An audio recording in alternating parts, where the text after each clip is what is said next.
Good evening, everybody, and we are live, and we've got a fantastic Tuesday chats lined up for you this evening. So we're going to get started in a second. I'm going to just introduce you to our guest this evening, who I'm really excited to chat to. So Killian is going to join us in a second from the Vintage Hub and obviously from Killian Nulty Gallery, and we're going to chat and deep dive into all things, which is obviously something, as you know, that I'm super passionate about. We're going to have a fantastic chat about all things vintage and art and creative and how to add soul and character to interior design. And for me, it's an absolute no-brainer. It's the easiest way to do it. So we are going to, without further ado, I'm going to get Killian in, and he's just joining there. So hopefully we can do that now.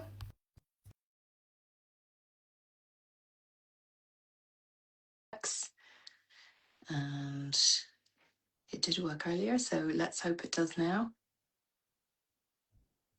Just waiting for it to connect, and there it did. And the technology worked. It's always good Sarah. that the technology works, isn't it? Yep, I didn't mess it up.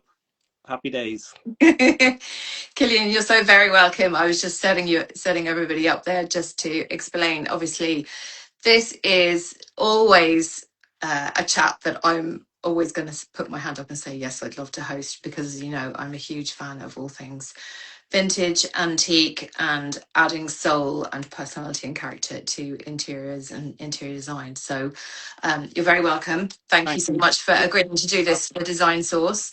I guess we start really just by saying, tell us what obviously the Vintage Hub is, and obviously the Killian McNulty Gallery as well. So the Vintage Hub is basically like, let's call it a shop or a warehouse, like full of vintage furniture, different types of vintage furniture that we sell. So in the world of vintage, I love all things vintage. I love all things old. I love all things antiques. I grew up with antiques, etc. However, like most of the kind of furniture dealers that I know in Dublin, we're all just complete headbangers for big things. So we end up with huge items as opposed to kind of like loads and loads and loads of little smalls. So in a way, while I want to be holistic, I can't stop buying big things, and we're loaded to the gunnels with like large items. So we are a vintage store, but we do definitely specialize more in furniture at the moment. But we are trying to kind of, calm ourselves down and have the whole shebang: candlesticks through to, big sideboards or whatever, wardrobes, whatever it is that people want. But we need to kind of really layer it. We're not layering it properly at the moment, but we're getting there.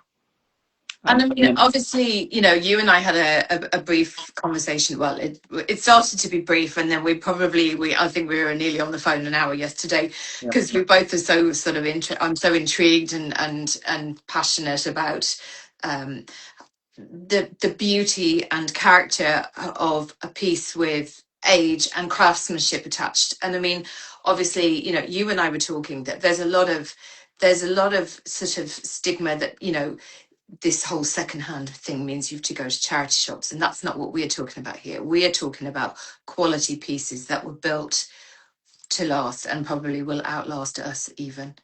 Yeah, like, so the way that I would see it, and more than likely most of my colleagues in the vintage world would see it, is we're effectively antique dealers, right? And antique dealing is a beautiful, glamorous name, but we're not allowed to use antique yet because we're not 100 years old. And the antique game is full of snobbery, and it's full of, like, precision with your words. You have to be precise. You can't just say, oh, that's Art Deco and it's lovely. Like, it's got to be Art Deco. Once you're in the room with the kind of a very knowledgeable person who really knows, you can't use flowery language. You can't use unusual. You have to be precise. And so we are kind of vintage dealers, but we're actually technically antique dealers. So what we're doing is we're just taking older items and we're just putting them back into the market. It's like recycling, it's brocanting, except we do it with a very specific eye. It's my eye, it's what I like.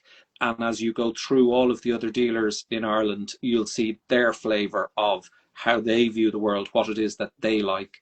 And so, which is great, because then you have a little bit of something for everybody. And like, we're all effectively trying to push really beautiful, well-made things, give them a life again, because they don't deserve to go to landfill. They don't deserve to be wrecked or burnt or whatever the other option is. The real option is find another person to love them, and that's what we do. We try to connect a lovely thing with a lovely person. Yeah.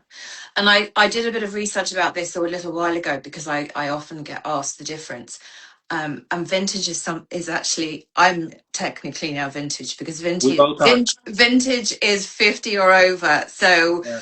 technically we're vintage now as well. So I feel that makes me totally on trend. You know yourself, like, people can argue, like, people can get into an argument over anything. And when the internet first started, I was very interested in researching furniture. Mm. And like, you would kind of put in a search term and you would wait for this thing to render. You'd be 5 minutes into a render as it's coming down pixel by pixel. You realize, no, that's not the thing I'm looking for. Get rid of that and get the next one in, whatever. But in the meantime, I joined a couple of forums, early days forums. Okay.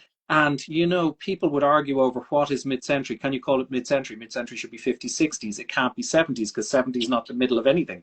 Da, da, da, da, da. Okay. So Okay. it's Yeah. all, Okay. it's Yeah, because all in my head, 70s would qualify as mid-century, because the 100%. 60s and the 50s, 60s, 70s, the style stayed relatively similar. I mean, I know you'd probably understand the nuances better than I, because that's your bread and butter. It's the But materiality. yeah. Okay. What's changing, the materiality and the methodology of making them. So Yeah. it's kind of getting more, like, say you take, like, Formica kind of coming into the zone at one point, like, Mm. it's landed from Mars. Wow, we can do this thing, and it's so futuristic. And now we look at it as hugely dated. Yeah, of course. So in a sense, like, it's kind of like some of these things are the Brave New World. It's like putting a person on the moon.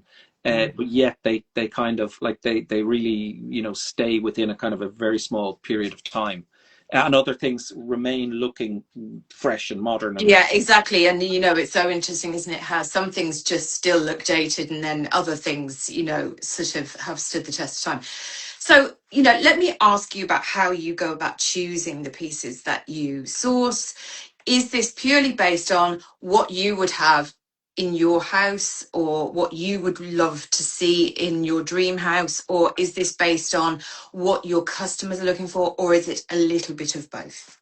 it's kind of like a lot of everything. It's an absolute load of everything, right? So, like, for example, I could be watching a movie, I could be on Instagram, I could be goofing off to anything, and I could see something in the picture and just go, "What's that?" and try to kind of like take a still of it, reverse the film, whatever it happens to be, and then just try to kind of like find that. Sometimes in the process of doing that, I find something that I wasn't even looking for. And in Yeah. other cases, I'm very specifically looking for something like, let's say, a console table or a sideboard or whatever. And so I'm doing a real generic search for those things. And the great thing about what I do, for me, is that these incredible items, just like, you think you know everything, you think you've seen everything, you've spent tens of thousands of hours looking at sideboards and whatever, and then one day you see this most incredible thing you've never seen before in your life, and it's just the beginning of something new. It's another little new avenue for you. Maybe it's a new designer, maybe there's some great stuff, maybe they don't. So it's really brilliant. Like, it's never boring the whole time. And you might, like, somebody might, like, there's things like, say, table or chair or seat, or there's some word that sometimes a piece that doesn't deserve to be there gets pulled in because the person has used a word in describing it. And all of a sudden you're looking at, like, let's say, a kind of a bronze when you're looking for a console table. And it's the most beautiful bronze you've ever seen in your life. And so now you're down the rabbit hole of the bronze. So it's a really great treasure hunt. It's a constant treasure hunt. And it's in your blood, right? 100%. I am the son of an absolute manic hoarder. Yeah, like a We were, headbanger. we were discussing the hoarder. We were discussing who was the bigger hoarder next door, weren't we? We had that My battle. my father, like for sure, like I challenge anyone to go up against him. I challenge any person to take him on for a lifetime's hoarding. Like in terms of the level that he got to at his peak, it was mind-boggling. And it wasn't like, just random newspapers or random old spoons or whatever. It was really like very much like he was in every branch of collecting. He really has such a massive passion and knowledge. Like it was beyond words. So I've come from that, and I'm trying to temper that and trying to kind of not have those feelings, and I'm fighting them. And not have so many warehouses. Well, yeah, yeah, we're down to one. That's good. And tell us about the gallery, because that's relatively a new thing, right? Because obviously the Yeah. Vintage Hub always existed, but the gallery has become. I mean, tell us more a little bit about the Okay, so velocity and the I'm gonna gallery. I'm gonna echo what Roisin Lafferty said on here. Roisin said that basically Dublin needed spaces, like certain spaces, to bring certain clients, right, so that we could show them the best of what's available. And that's what we've done. So during the conversation about like kind of opening the gallery, which came about by like in not the nicest way, we had an issue with our tenancy in a warehouse, and then we decided we would have a kind of a single place where everything was done and that people could come and visit, and it would be nice and neat and whatever. But during that conversation, as things grew and kind of became kind of more targeted at kind of having a premium offering, then my wife Neve, who's an absolutely brilliant lighting designer, or designer I should say, she started to say, okay, well, if we reach a certain level, I will bring in my work and we'll show my work as well. And so then the Killian McNulty Gallery was born out of that, because it had to be a different name, because it couldn't be a case that you came to, there's so much at the warehouse that we couldn't store it all in the shop. And we're quite aware that like people can get unhappy for traveling and not seeing the thing that they came to see. And so we didn't want people turning up to look at all of the stuff that's the warehouse stuff and saying, well, why isn't it here, or not being, so we needed it. So it changed anyway, and then we needed to change the name in order to to put that into its own bracket. So effectively what it is it really is the best of everything that we have. Yeah. And it's a really, I think it's a kind of an inspirational space. And I think I would ask anybody who's listening who wants to come and visit, come and visit. Don't be afraid. Come through the door. Hopefully you leave like energized. You really enjoy it. Like there are things that can be purchased, the stuff from 50 quid up, but a lot of the furniture is like in a much higher bracket, but there's something there, like should you want to. But mostly there's a lot of like kind of really beautiful stuff that like people should see. I should say pieces. I've been told by my wife Neve I should say pieces, not stuff. I love saying stuff though. But anyway, I think people should come and see these pieces while they're here. They're beautiful, like they're really beautiful, and they should be they should energize people who come, and you get to see something really beautiful in a beautiful setting. It's almost like an inspirational, aspirational space that you are curating the very best of what you find. Is that kind of really how I it's want turned everybody out? who comes, I want every person who pushes that door to enjoy their to walk through the space and enjoy it, because I'm aware that people can get intimidated by antique shops and intimidated by pushing a door and intimidated by what you do or you don't know. I know nothing. Like I know nigh on nothing. Like that's the reality. I buy everything because it's beautiful. I don't know how it's made. I don't know the kind of methodologies. I've learned a little bit as I go along, but I'm not there to kind of belittle you because you don't know like maybe some technique, because I don't either, and I don't expect to be belittled either, like in a sense. I just think, is it beautiful or is it not beautiful? If somebody who knows how it's made comes in and they can see the kind of like how tricky it was to make, and what the person must have gone through to make that, wonderful, and I'm all there for those chats.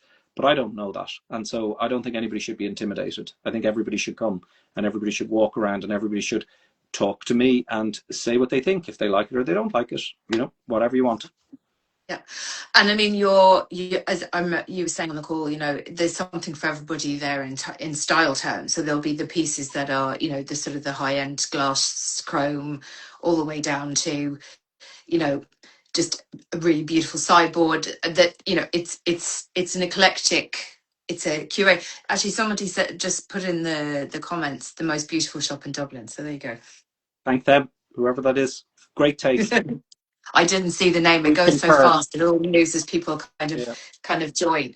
And I mean, obviously, you've got your wife's joined in to Yeah. the space with you as well. And what's her input into to all of this? It's brilliant, like, because like Neve has her own opinions and aesthetic, and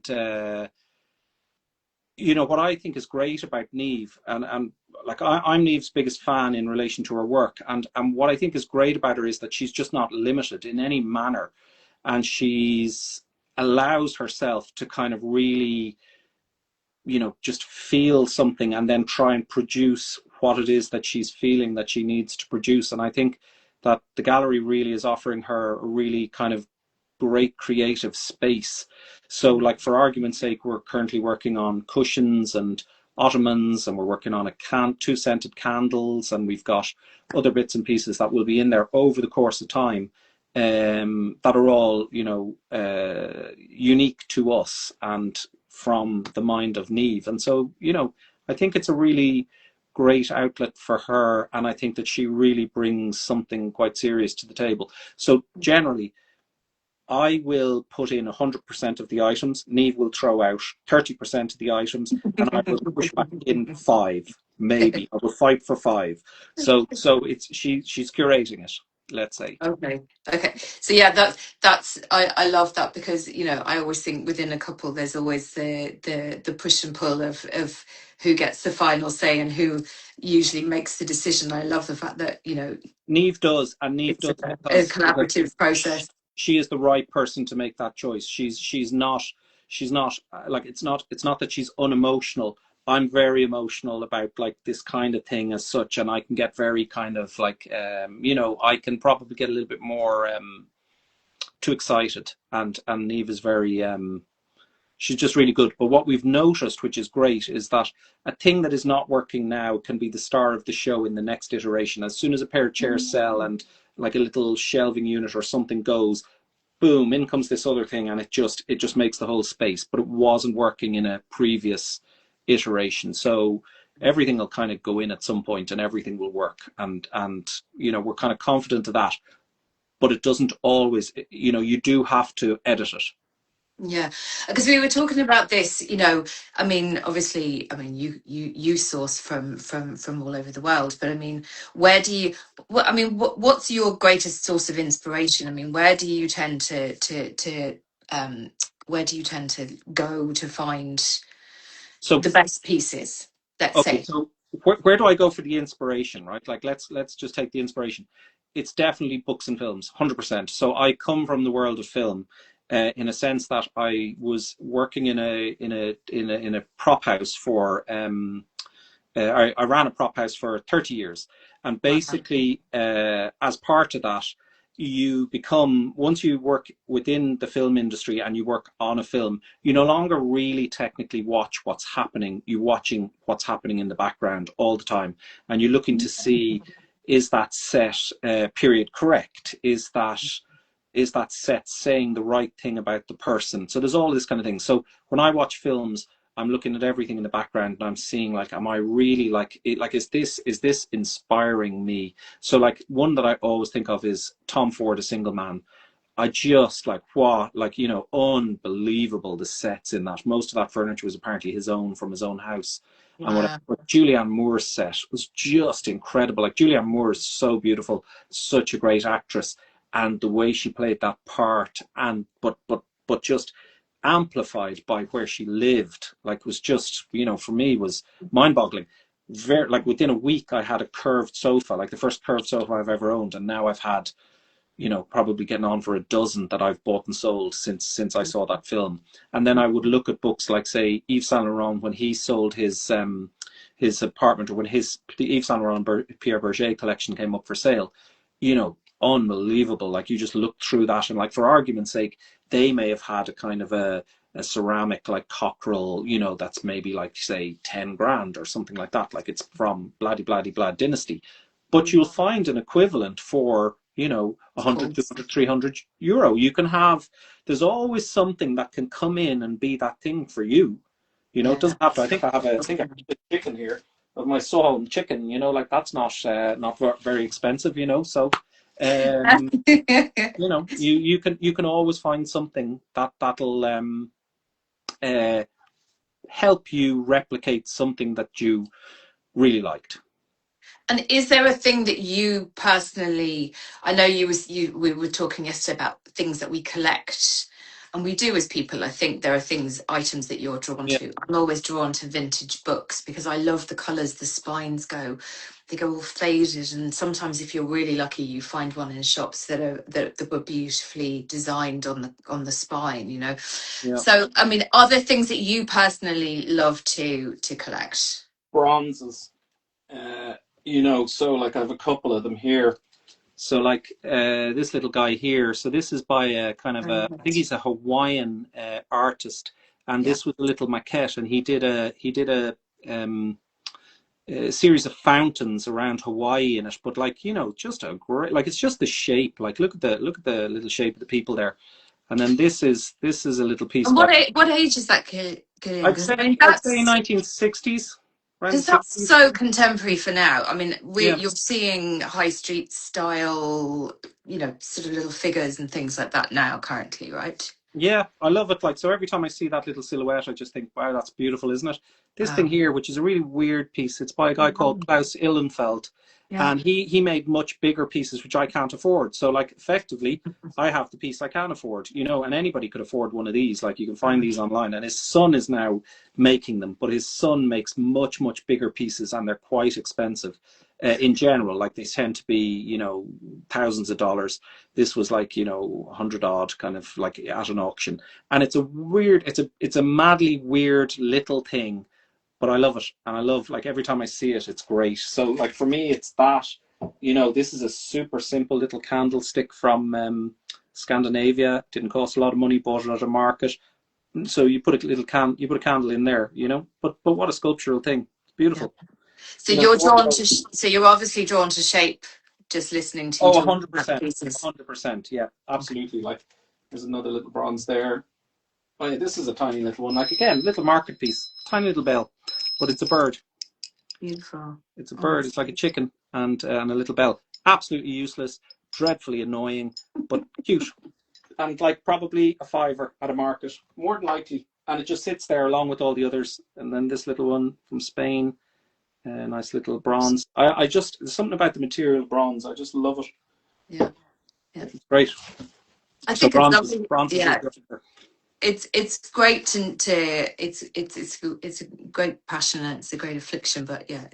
I buy everything, but bronzes to come into the house. It's usually bronzes. That's the one thing that I'll always like, kind of, you know. I won't keep them all, but I will have a hard time letting a lot of them letting those go. Okay. Yeah. And I mean, if there are people on here who love the idea of starting to build up a collection of, you know, sort of vintage pieces, or to collect something that they think, you know, well, I think you should never collect something just because you think it's going to have value later on. Absolutely not. But what would you say people should be looking to collect if they want it to have long term? I mean, like you were saying, those little 60s figurines, they're still relevant now. I think to answer that question, I think that everything I own, right, I hope that my children sell, and I hope that I have no idea how much they got for it.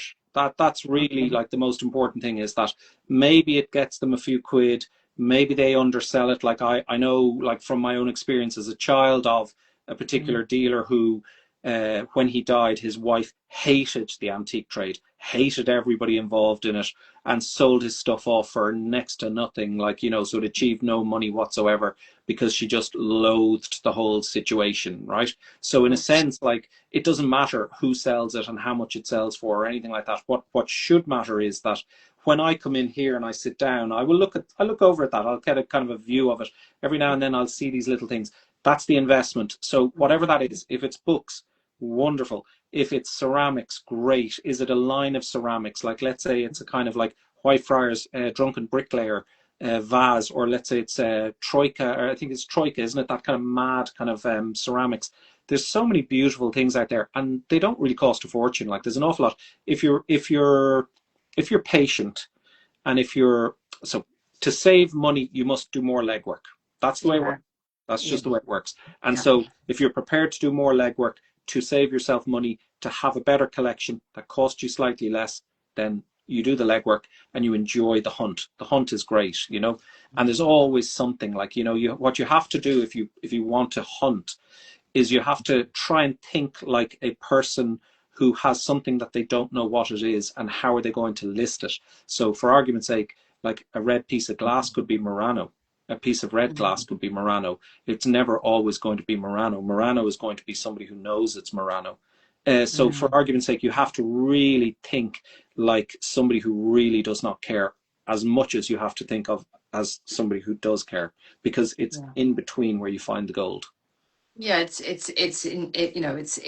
it's finding things that you actually look at and go, oh, that really speaks to me, rather than just, oh yeah, I've heard West German pottery is very collectible. Yeah, But if that's West all. German pottery isn't your thing, then you can collect it all you want and you can display it all you want. But if it doesn't speak to you, so I really feel you should only ever have things in your home that you 100%. connect with.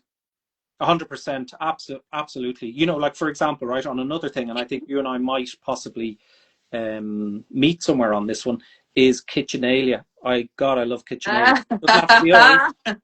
Shopping boards, like, Jesus, you know, like, I cannot pass a chopping board, be it old or new, and I love them. I absolutely love them, and other things that I love. I love. You know, like, say, items that you use to serve, like to put on a table, like, be it a salad bowl. We've got an amazing salad bowl. We've got an amazing casserole dish and various other things. So it doesn't have to be, these things just have to be something that, like, when I make a salad in our salad bowl, it's pure theatre, and it's an incredibly beautiful thing. And it's by, I can't remember the lady's name. I could follow up afterwards. She's a ceramicist, and it's just so mind-bogglingly beautiful. It's unreal. But anyway, so I've started collecting green Wedgwood plates, and every time I look at them, the color of them just literally, like, I get hairs on the back of my neck. I just look at them. And they're all different. So I have 4 really, really beautiful ones. And I wait and find ones I really, really like, because there are lots of different patterns and you can get lots of different, but there's texture to them as well. There's just something, and again, timeless, because they're now reinventing all of this stuff again. All this stuff is now in vogue, and you can buy it in a high street.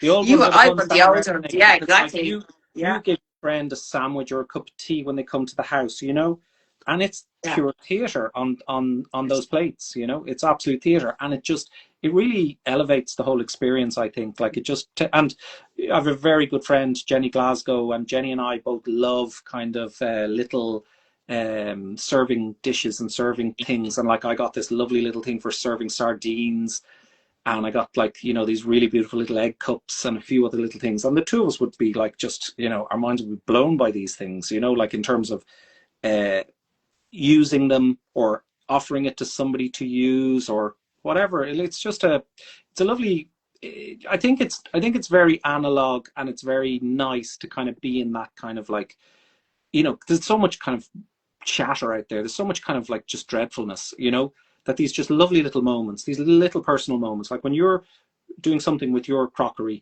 like, it's just you and the crockery. It's a lovely little moment. And when I'm, like, looking at the bronze, or when I'm chopping on one of my chopping boards, or I'm serving a salad in the salad bowl, I'm just in that moment, and that's nice. It takes me away from some of the humdrum. And that's how a home has a soul and a personality. We were sort of saying, how, and what I wanted to ask you as well is obviously, there will be designers on the call here. I say it's a call, but it's not really a call, is it? Instagram Live.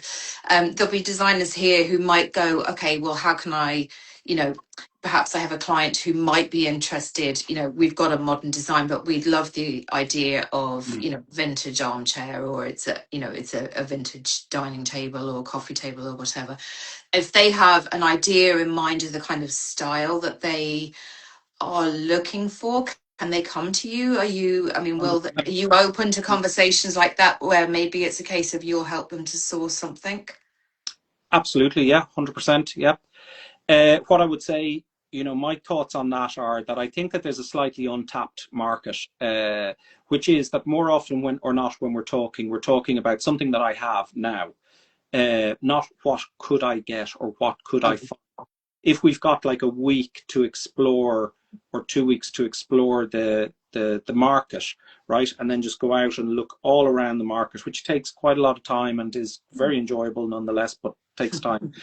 You can come back with offerings. The great thing I always think about that, which is a very, very untapped resource, right, is that sometimes those offerings can really create a moment of magic, as in they will spark a different direction in a kind of maybe even a small space like the corner I'm sitting in here. Something like could really just change everything. The chair I'm sitting in right now, like, is just I don't know if I can show it properly. Oh, do yeah, we'd love to. Mind-bogglingly beautiful chair. Oh, wow. Hang on, there. It's kind of like see if I can. How do I do this without making an absolute balls of it? There. So it's a paper cord kind of Wow. Danish 1960s chair.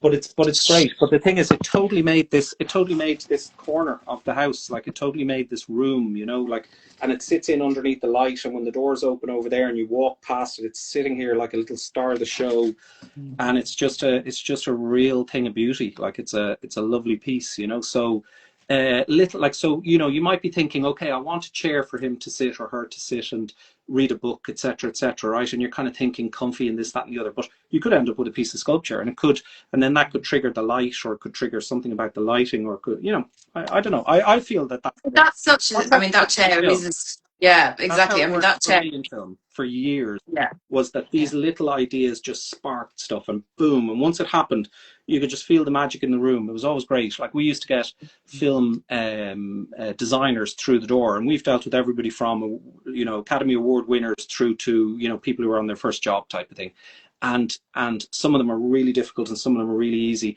And then you have these journeys, and when the magic happens, you can just feel it. Like, it's just, okay, the ideas are flowing. What if we did this? What if we do that? What if we do the other? And it's lovely, So I think that myself and a lot of other antique dealers, I'm going to call us all antique dealers, are an untapped resource for that, for designers. I think designers should be having those conversations. If you're having a conversation with an antique dealer who is not receptive to that conversation, fine, back away, leave them be, let them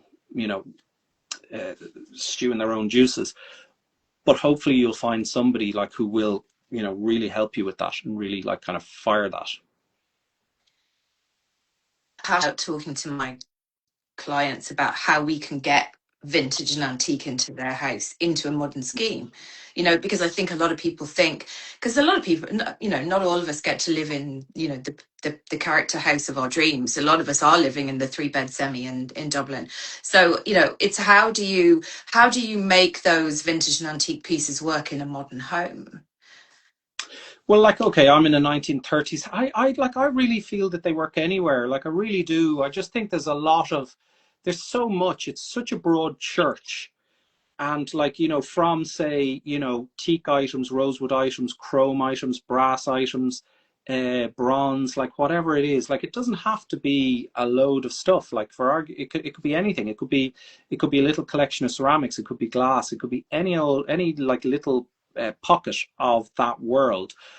But what I do hear anecdotally is that we as humans really, really tend to resonate with older items. Like, I very specifically had a person I sold a sideboard to. It was the only piece in her house. And she asked me, why is it the only thing people ask me about when all of her other furniture was bought in nice shops? And I don't know. It's because it's characterful, I think, and there's something in it. There must be a story. I think maybe we're kind of thinking there must be a story behind this in some manner. And I don't know. I think it's good that we're starting conversation with each other. I think we all need a bit more conversation with each other for our own mental health. So I have a really cheeky question, and you can either decide you can answer it or not. Who has been your most famous client so far? Because you've alluded that you have done work a lot in that area. Who's been your most famous client? If you can tell us, you may not be able to tell us. yeah, like I did a lot of like when I was selling a lot into London years ago. It was like TV presenters, like in Ireland, the two Dermot Bannon, Dermot Gavin. In the UK, remember like Jamie Theakston, who most of us at Bar Vintage would know. Like Jamie really knows his stuff. Like he's got a wonderful collection of stuff. He's as sharp as a pin, that guy, when it comes to furniture. And he does up houses and sells houses. Like that's his kind of little sideline, or at least it was at some point. An actress I really like, Maxine Peake, sold her some stuff years ago. And there's been a few others for sure. But then sometimes, like, in terms of the Noel Gallagher, but I didn't know I sold it to him. No way! Yeah, so it's on my Killian McNulty gallery page. There's a photograph of Noel with his feet on a coffee table, and it was champagne coloured. And I sold it to an interior design company called Cardin Cognetti. And then they did his. I knew they were doing his house. I'd heard subsequently they were doing his house, and then there's a photo of him with his feet on the table. So him. So, and there's probably a couple more in the back of my mind, but yeah. And then I've had the wives of in for sure. So therefore, by extension, it's ended up in the house of. Yeah. So. Yeah. Fantastic. And what's the vision next? I mean, where do you see all this going? And what's the long term goal, do you think, for the gallery and also for the hub as well? The gallery is us scratching an itch, right? So what I hope is that we continue to enjoy that, in a sense that we continue, that we have that for it to work, we need to sell. And so therefore, by extension, when we sell, we get to buy. And so like it's a machine. So in a sense, what we need is we do need to sell in order to buy. And by selling and buying, we hope to create like an energy, like, for those who come to visit us, like that they're seeing change in the gallery, that they're really enjoying the changes, that when they come in, it might, like, it's funny, there's a guy who comes into us, there's a few people who've come in since we've started, and they're absolute revelations. And there's a guy called Christopher, and Christopher's great, and he's just really he's just really interesting guy to talk to as such, right? But he came in the other day and we've repainted the place, right? And he's kind of like, oh no, now I have to repaint the house type of thing, So now he wants me to get him the paint, the primer and the paint color, and send it to him by text so he can redo a room in his house, and whatever. So, that's a great thing. Like, that if you're in some way, shape or form inspired, yeah, really. Like, we all need that. Like, we all go to art shows, art galleries, museums, whatever it is, like, for knowledge and inspiration and whatnot. And so, I don't want my place to become like a museum. I don't want it to feel like a museum. It needs to change and needs to have energy. But at the same time, it should really, elevate your spirit during the time of walking in and walking out. I would really hope that, like, that it doesn't, nobody leaves deflated. Like, I would just hate that. Like, I'm trying to fight against that. Like, we've thought of everything, like, it's a bespoke handle that you push. The gallery has its own scent.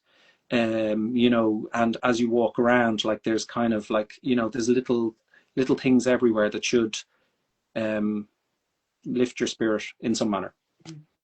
I love that, because people underestimate how important smell is as part of your experience of being somewhere. I know if I've gone into a shop and there's just this there's just been this lovely scent around that you have to ask what it is. What is that smell? Because, like, you know, it is all part of that sensory experience. It's what you're seeing, it's what you're hearing, it's what you're smelling as well. It's a whole process, right? And it allows people to, you know, like, I always feel like people, when they come into a place that they really, really like, and they really feel inspired by, they want to leave with a little something of it, right? And you know, so we're doing scented candles that allows people to, so like, for argument's sake, they're not printed by us. There's this hotel that we stay in the States, and opposite it there's a lady who does letterpress cards. We've got some of her cards, so like, you can buy something for, like, you know, under £8, and then you can buy something from that up, you know. So in theory, one could buy something if one wished, and leave with, you know, get the packaging, get the whole experience, etc., and leave with a little something. Like, you know, I like, I don't know, I just wanted to be, I wanted to be somewhere that people really, I want people to be somewhere that people want to visit at least twice a year, you know. And I wanted to change, and I wanted to have to resonate with them in some manner. Like, we've already, you know, originally when we started, we had a block of color, another block of color, and then the same color repeated from the front to the back. And now it's the original color, a new color, and then the color that was in the middle pushed to the back. So within a year, we've already kind of pretty much repainted the whole place, like, and changed it. So it's changing and evolving over All of the time. furniture. There's three. I think there's three pieces of furniture that remained from like, prior to the paint job. We cleared everything out, and there was just a few items that stayed. So had you been in our place 2 weeks ago and you came back now, almost all of the furniture is absolutely, like, you have not seen one piece of it. It's all new. So that's great. So, like, in a sense, you could literally, like, we did actually have somebody who bought something just as we were about to change it, and then came back to collect it when the new iteration had come. And so, like, within a week, she saw two completely different shops. I'm conscious that the time is kind of ticking. I just want to ask you one question, Mm-hmm. because I get asked this a huge amount. If you had to send somebody somewhere to go vintage shopping, as in a market or a country, you know, to go exploring, where would you send them? I would definitely send them to Paris, but it's one part amazing and another part hell, right? Like, so far as, like, your brain will be mush by 1 o'clock. But the beauty of that is that you're in Paris and you can have lunch in the area, and then you can leave and whatever. But it will take its toll on your brain, because you're seeing so much. There's just so much. Your brain is just getting, like, you know, attacked visually. However, you're going to see some really incredible things. What I would say about it is, like, okay, I have an issue with the Parisian dealers in a certain way, and that is that they charge top dollar, absolute top dollar, but they won't even dust the thing. And that bugs me. I don't know about other people out here, but that bugs me. Like, literally, there will be, like, you know, coffee, like, that was spilt on it a year ago, like, still on it. And I just think I find that to be, you know, an unpleasant experience as a customer. So, for argument's sake, like, let's say for the crack, there's a piece in, say, Dublin or London or Milan, and it's €8,000, and it's clean as a whistle, and it's, like, very nicely presented. It could easily be 8,000 in the French market, and all the original dirt and dust on it. And I'm just not. I don't subscribe to this barn find kind of, like, philosophy vis-a-vis furniture, right? I do think that, like, a spillage should be wiped off. A kind of a fungal little mess that's kind of happening somewhere on the top of thing should be wiped off and presented to a customer. And I don't really feel like the Parisian dealers do that. So you go there, you'll see some incredibly beautiful things, and you'll also see some wildly overpriced things whereby the dealer really doesn't care too much. But it is a feast for the eyeballs. That's Saint Ouen, Ouen, Saint Ouen. The Marcia, or the Pousse, is what people call it. It's huge. It's a massive area. It's been on my list of things to do. I've done a lot of flea markets across the southern part of France. In fact, actually, I was at a brilliant one last year. And we have, sitting in my friend's barn, which she's trying to sell her house at the moment, so we need to try and get it back, is a part of a, you know, the champagne racks. Mm-hmm. My husband has always wanted one of those, and somehow we bought this thing. I don't know what we're going Where's to it do with stuck? it. At the Where's it? moment, it's stuck in my friend's barn in France. She's down south near Lourdes. Okay, So well, we've got to will try and get it back definitely here help you get somehow. that back. No problem. Your husband can have his champagne rack if you allow him. Um, but yeah, it was a but like that. I see. I quite like when you find a stack of something really treasureful, but is a bit dirty. I quite like the process of cleaning it and going, oh, look what I've. Like I got two fabulous confit pots that were absolutely disgustingly dirty, Yeah. but like watching as a bit of soap and water cleared this thing to its beauty. Just like I don't know, When I say what I'm saying, little love hearts. I'm talking about chairs, I'm talking about sideboards, I'm talking about coffee tables, a glass, like where glass cleaner, like the dirt on a glass coffee table is not part of the story. Comfy pots, I'm No, it completely. isn't at all. Yeah, Uh, there's no patina in that. yeah, no, I'm happy to polish brass. I don't need my brass to be polished for me. I don't need my chrome to be polished for me. But I think if you go to that market in Paris, you will alight on an item that will remind you of what I've said. You'll Yeah. see something, you'll think, why didn't he just clean that? Like, why didn't he just present that like a little bit better? Like, what was he so busy doing that he couldn't, wipe You'll them? always remember where you found a piece of treasure. I mean, anybody who's into this thing, we all know exactly where we found something, when we found it, and how we found it, right? Absolutely. It's brilliant. And it's kind of part of the story. Like, I think when I saw the kind of like, some of the questions, like, so for me, a lot of in the way that we buy, a lot of stories get lost, like in how we would buy items, right? Particularly if you buy something at auction, there's no kind of continuity from the original owner to you. So the story is just the item, so quite often you lose these kind of beautiful little kind of, pieces of information in between. Actually, funnily enough, though, we did just upholster a sofa, and the upholsterer found a kind of a manual for nuclear submarines in it, so hidden inside the sofa. So I don't know What? why. Yeah, it came in from the States, Oh my and there was goodness. some sort of That's a piece of history. like making like maker's manual thing that related to a nuclear sub. So Wow. yeah, Okay, like that's so. not something you find every day, is it? That's No, no, no. that's that's a little bit different to the instructions how to put your IKEA cabinet together. Yeah, I was told it was like a little bit kind of like it was kind of very like sanitized. I haven't seen it, I haven't read it.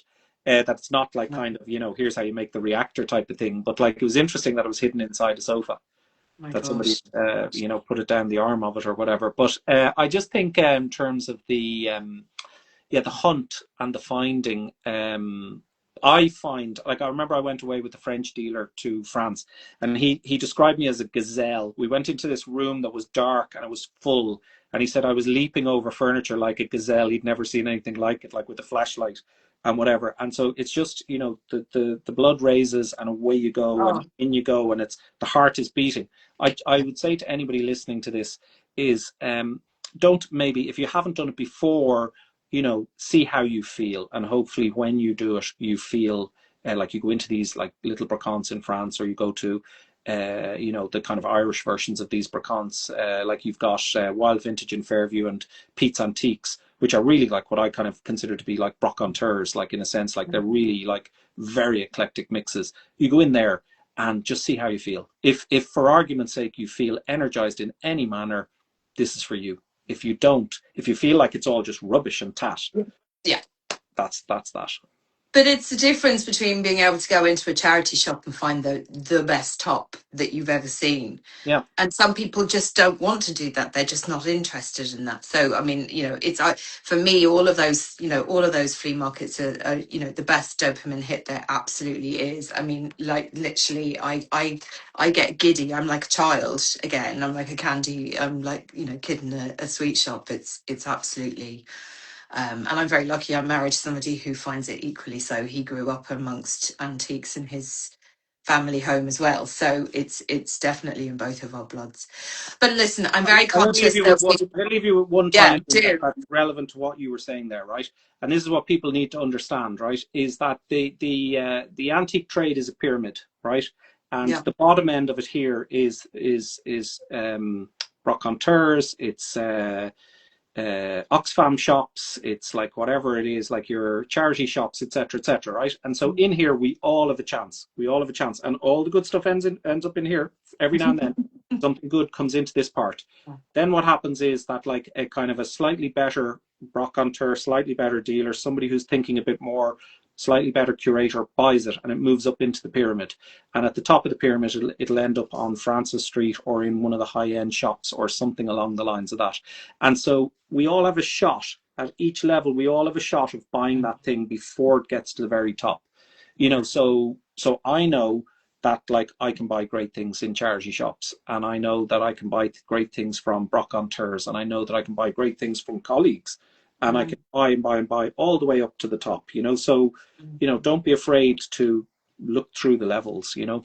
There's always great things like that. That's a really good way of looking at it, because exactly, you know, and when people are coming to you, you've done that legwork, so you've gone and found those things. That's why you have to pay the money. You have the eye to curate them, and I think that's the thing. It's what stops it looking like, as you say, you know, a brocanteur or a flea market. You know, what you're bringing to this is that you have an eye and you understand this world and how you curate and put this together. Because I've kissed all of the frogs 20-something years ago. And I've made all of the mistakes, and I've had loads of like, you know, like I've seen my fair share of rubbish, and so it's very distilled now, and like, you know, and it's akin to, you know, how a graphic designer can throw you a logo together in 10 seconds, and that just doesn't mean that like they gave it 10 seconds work. It was 20 years of experience that had the thing done in 10 seconds, you know. So we're the same. That's how you need to look at people like us. We've kissed all of the frogs. We know the bad stuff. We avoid the bad stuff. We only know what's good, and then we're learning on the hoof of the new things as they come into our vision. And presumably you did make mistakes. There were things that you bought that were clangers that you that came back to haunt you somewhere along the line. Old friends, and what's the other one we call them? Boomerangs. The worst are the boomerangs, right? That's the thing that goes out. You sell it, it comes back, and then you sell it again, and it comes back. And there's a few of them just haunt your life that you just can't, like, you know, like you cut the you cut the price on it, and you just kind of like push it out, and then it just comes back to you in some manner. And there's a few things, but look, it's great fun. Like the whole thing's great fun. I love it. And what's it? We'll do one more, because I'm conscious that so many people are saying this has been amazing, and it's been such a fascinating talk, and they'd listen for hours. What's the one thing that got away? Because we all know, right? We've all had that thing that we thought, oh, I'd like that. Should I? You go back for it and it's gone. So for you, what's the one thing that slipped through the net, or have you never let that happen? It's not that. It's not that I've never let it happen, right? But I'm an extremely, extremely determined person.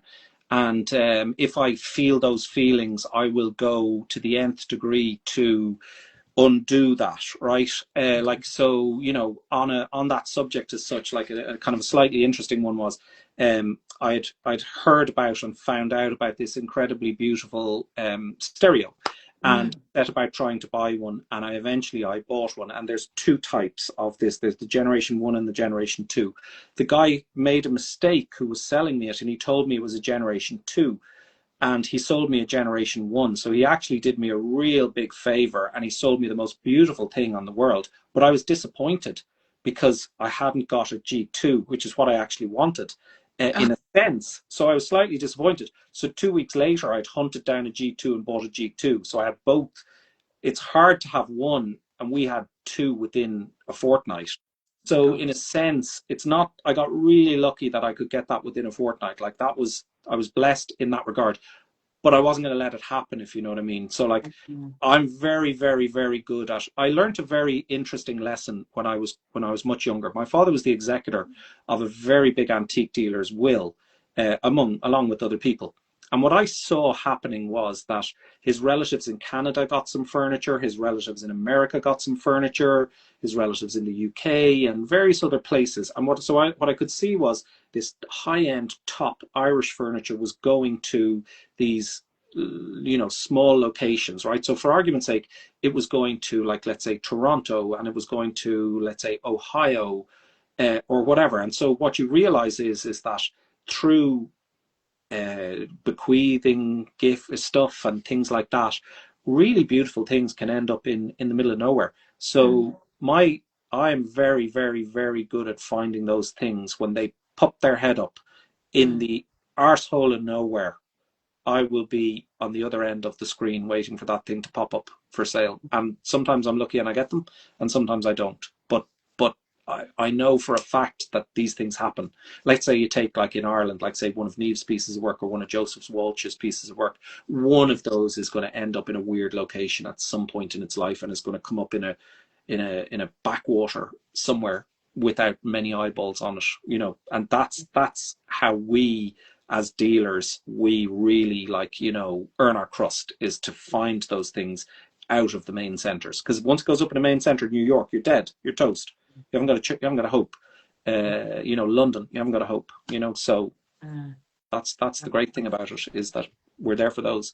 So I don't like to let things, I can't think of a thing I've let pass that I missed because I got it within, you know, 10 years of having missed it. Okay, so you're a man you're a dog with a bone when once you've decided you're looking for something.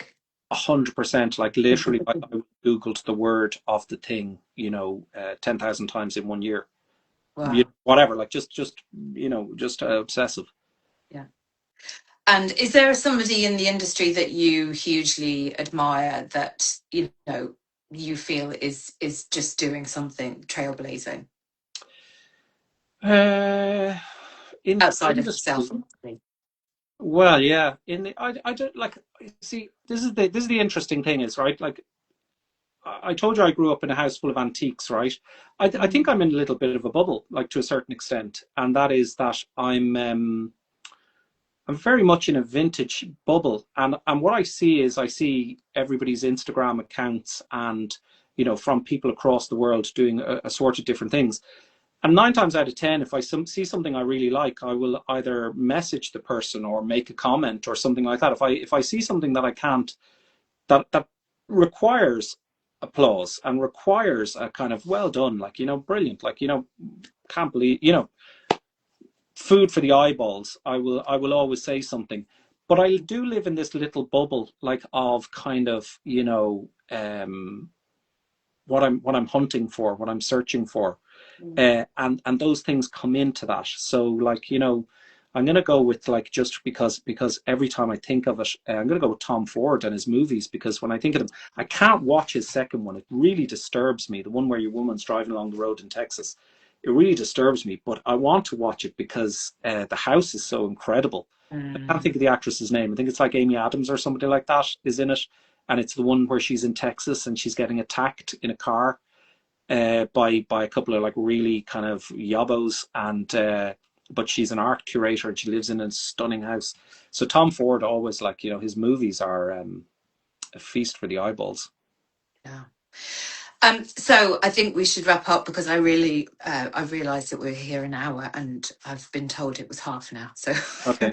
I'm sorry, All but right. everybody was so obviously, like, we've had a huge consistent number of people, and obviously people were fascinated, and I had Anybody so who many ever people wants saying to I get in could touch with listen all night. So, well, this is it. I mean, we'll have to do this again, definitely. But how do people find you? How do they get in touch with you? My Having fun. personal Instagram, so I'm on the Vintage Hub Instagram here, but I also have Killian McNulty Gallery. People shouldn't be afraid to come to see us, come out to the warehouse, contact us, you know, like, you know, we are 100% here for we're part of a community, and we really want to be part of a community, and we really want to talk to people, and we get energized by people, like you can see, like us talking here today is super energizing. It's a great thing. And you know, it's a really, like, kind of yeah, we definitely, I personally think we all need more of this to a certain extent. I think that everything is kind of pushing us away from each other, and it's great to kind of, like, listen to people and kind of hear their views. Like, we spoke yesterday, and then, you know, you were telling me, you kind of alluded to a little few things about your house, and I looked at your house, and it's brilliant. Like, it's absolutely brilliant what you're doing. I love it. Like, it's so, it's very personal, you know, and I think it's brilliant. Like, it's really I loved all of the little touches. So I love things like that, and I like to kind of have a little door opened to me and go in and have a look around in that little thing and see, is there anything in there for me? Is what do I like and what do I find energizing? And I felt like your space is really personal. I think that's a real thing of beauty, and people should kind of like, you know, try and kind of find what they can within that they can replicate for themselves. Not replicate your look, but just No, how can they absolutely. give themselves their thing, you know? Yeah.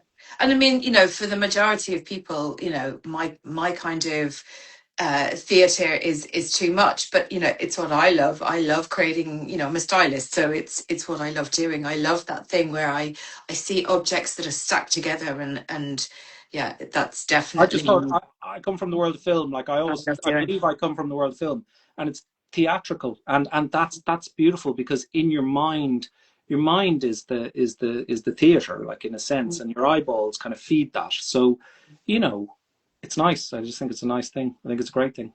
And I know that I'm sure you're the same. You know, if I watch film or I watch TV, I'm always looking at the interiors of the film or the house or wherever.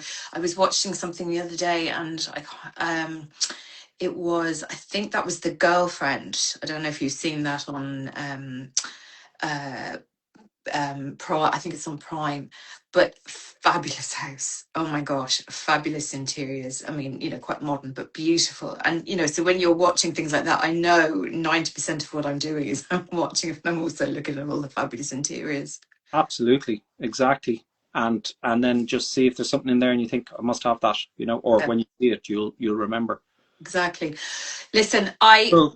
I could sit here and chat to you all night, and I'm sure that plenty of us could stay on and listen, but I will be in serious trouble with the powers that be. Well, But people know where to find me. Francis Street. absolutely. I'm there Thursday, Friday, most Saturday. And the Uh, coffee's on, is it?